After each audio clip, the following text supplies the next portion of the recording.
Hello সবাইকে, good morning. কেমন আছো তোমরা সবাই? আশা করি তোমরা সবাই ভীষণ ভালো আছো। আজ আমি তোমাদের সাথে শেয়ার করবো একটা ছোট্ট ব্লগ। আশা করবো তোমাদের আজকের এই ব্লগটা দেখতে ভালো লাগবে।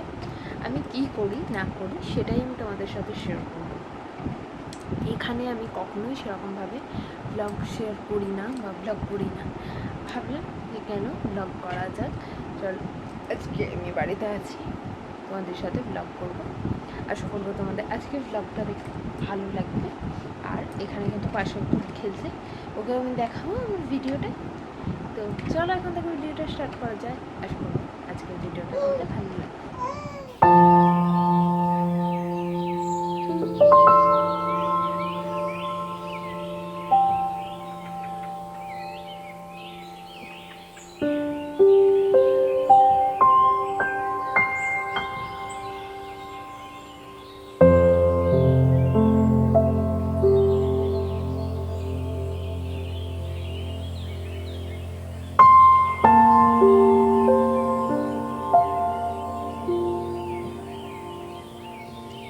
আমি কিন্তু ফ্রেশ হয়ে গেছি আর আমার কিন্তু চা খাওয়া হয়ে গেছে সকালে।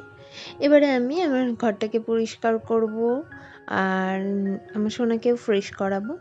চলো তোমরা ভিডিওটা দেখতে থাকো। আর বুঝতেই পারছো, ছোটো বাচ্চা নিয়ে আমি তো কোনো কিছুই করি না। ওকে নিয়েই আমি নাজেহাল হয়ে যাই। ওকে খাওয়ানো, ওর খাবার বানানো, এটাই হলো আমার কাজ। এর বাইরে আমি কোনো কিছুই করি না। যেহেতু দিদিভাই নেই তাই টুকটাক আমি কিছু করব, নয়তো আমি কোনো কিছুই কখনো করি না। আমি সারাদিন বাচ্চাকে নিয়েই থাকি। এখন আমি আমার বেডটাকে পরিষ্কার করে নেব। আর বুঝতেই পারছো ওকে নিয়ে বিছানা পরিষ্কার করা কতটা টাফ। আমি এখন শুধু জাস্ট একটু কাজ চলার মতো পরিষ্কার করে নেব, যেহেতু বাসি বিছানা রাখা একদমই উচিত না। তাই আমি পরিষ্কার করে নেব। পরে আবার আমি ওকে যখন নিচে দিয়ে আসবো তখন আমি সমস্ত কিছু ভালোভাবে পরিষ্কার করব। এখন জাস্ট ওকে বসিয়ে রেখে এদিক ওদিকে একটু পরিষ্কার করে নিলাম। আর এই যে ওকে কিন্তু হাতে কিছু না কিছু দিতেই হয়, নয়তো একদমই চুপ করে বসে থাকার ছেলে কিন্তু একদমই না। ওই যে ও কিন্তু ওখানে ওর ক্রিম নিয়ে খেলছে। বিশ্বাস করো, ও একদমই ওর খেলনা নিয়ে খেলতে পছন্দ করে না।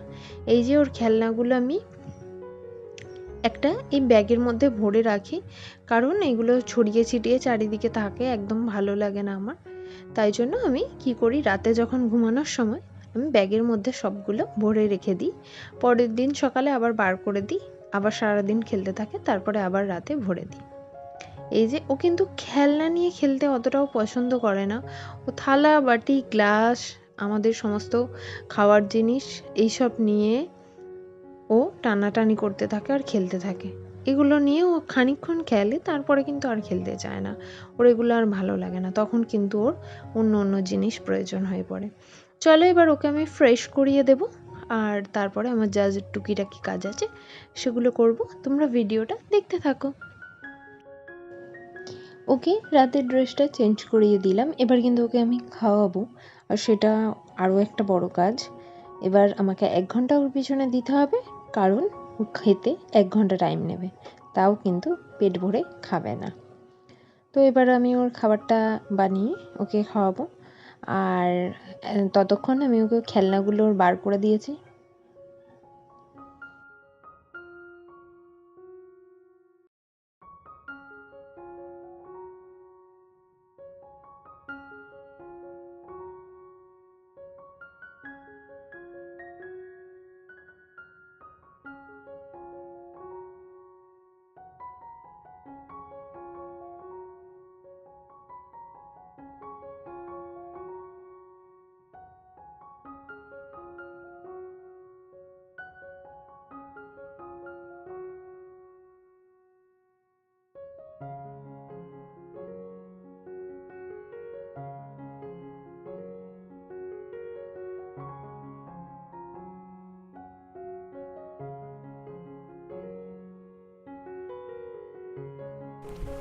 পাপা গুড মর্নিং বলে দাও, গুড মর্নিং বলে দাও,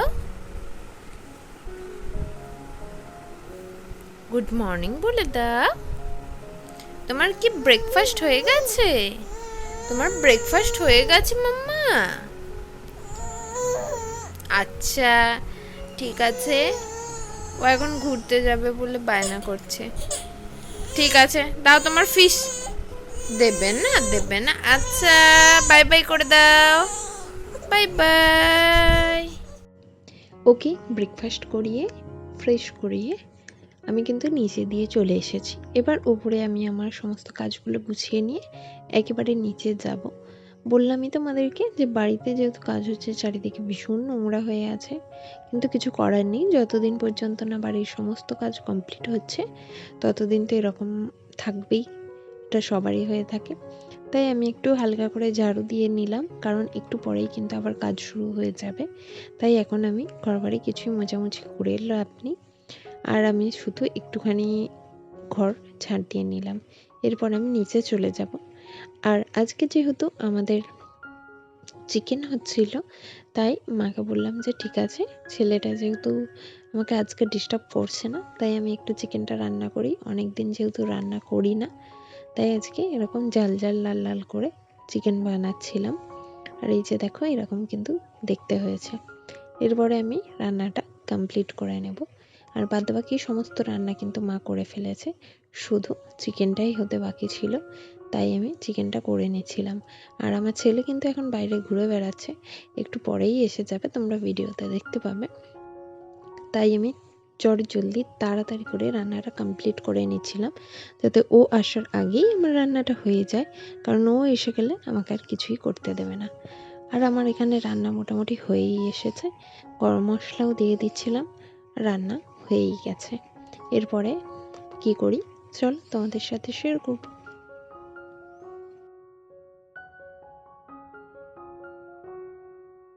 বলতে না বলতেই কিন্তু আমার ছেলেও এদিকে এসে গিয়েছিল, আর ও কিন্তু আমার কাছে আসার জন্য বায়না করছিল। তাই আমি বললাম যে একটুখানি দাঁড়া, আমার রান্না হয়েই গেছে, আমি তোকে এবারে নেব। তারপরে আমি কিন্তু আর কোনো কিছুই ভিডিও শ্যুট করতে পারি না। একেবারে বিকেলে তোমাদের সাথে দেখা হচ্ছে। বিকেলে আমি তো লাঞ্চ করে ঘুমিয়ে গিয়েছিলাম, তারপরে বিকেলে আমার যেটা কাজ, ছাদে যাওয়া। ছাদে আমি বিকেলবেলা রোজই যাই, আর গিয়ে এখানে আমাদের জামা কাপড়, আমার আর ছেলের যা জামা কাপড় দিয়ে রেখেছিলাম সেগুলো সব তুলে নেব।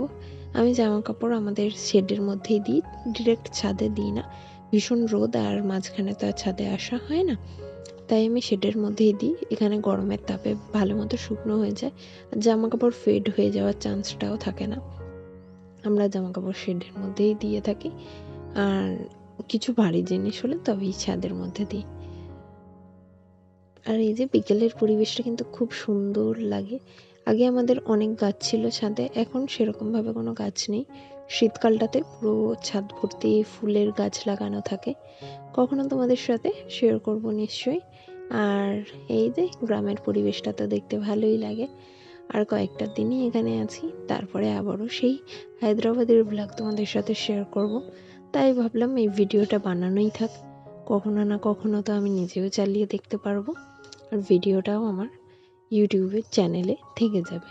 তাই আমি শখ করেই আজকে ভিডিওটা বানালাম। আশা করব তোমাদের আমার চ্যানেলে এই অন্যরকম ভিডিওটা দেখতে ভালোই লাগবে। আর এই যে দেখো, এখান থেকে ছাদ থেকে আমাদের গ্রামের পরিবেশটা তোমাদের দেখাচ্ছিলাম, কতটা সুন্দর লাগছে বিকেলবেলা। একদম এখনও রোদটা কিন্তু ঠিকমতো যায়নি, এবার রোদটা চলেই যাবে। আর এই যে পুরো মেঘগুলো ভেসে ভেসে যাচ্ছে, আর চারিদিকে গাছপালা সবুজে ঘেরা। আর এই হচ্ছে আমাদের গ্রাম।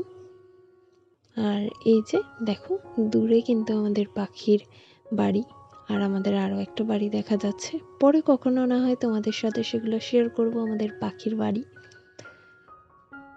আর এই যে ছাদে আমাদের ছোট্ট ছোট্ট ফুলের গাছ হয়েছে, সেগুলো তোমাদের সাথে একটু শেয়ার করে দিলাম। এরপরে আমি কিন্তু একটু হাঁটাহাঁটি করে নিচে চলে যাব, কারণ ছেলে কিন্তু ঘুমাচ্ছে। আমি কিন্তু হাঁটতে হাঁটতে ওদিকেই কানটা দিয়ে রেখেছি যে ছেলে উঠলেই আমাকে ছুটে চলে যেতে হবে, নয়তো ও আমাকে না দেখতে পেলে কান্নাকাটি শুরু করে দেবে।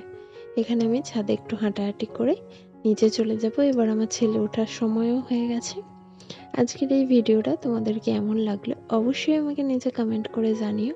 আর এরকম আমার গ্রামের ব্লগ যদি আর কয়েকদিনের দেখতে চাও, তাহলে আমাকে একটু কমেন্ট করো, আমি চেষ্টা করবো এরকম ব্লগ বানানোর। সবাই ভালো থেকো, বাই।